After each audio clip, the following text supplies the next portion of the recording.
Nama Sengkondankarta seringkali disebutkan ketika sedang berbicara mengenai penegakan hukum di Indonesia. Sebab kasus Sengkondankarta salah satu sejarah kelam tentang peradilan di Indonesia. Kasus ini bermula dari sebuah perampokan dan pembunuhan yang menimpa pasangan suami istri yang bernama Sulaiman dan Siti Haya di Desa Bojongsari, Bekasi pada tahun 1974. Beberapa saat kemudian, polisi menangkap Sengkondankarta. Keduanya ditetapkan sebagai tersangka atas kasus tersebut. Awalnya Sengkondankarta menolak untuk menandatangani berita acara pemeriksaan karena mereka berdua tidak merasa bersalah. Lantaran tidak tahan menerima siksaan polisi, Sengkondankarta akhirnya menyerah dan menekan BAP.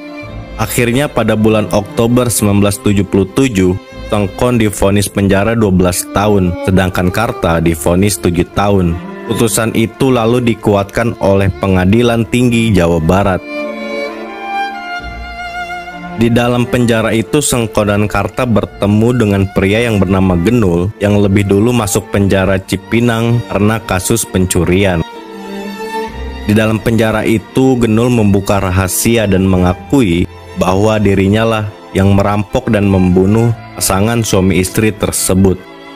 Pengakuan Genul itu pun menjadi bukti baru. Pada bulan Oktober 1980, Genul akhirnya dijatuhi hukuman 12 tahun penjara.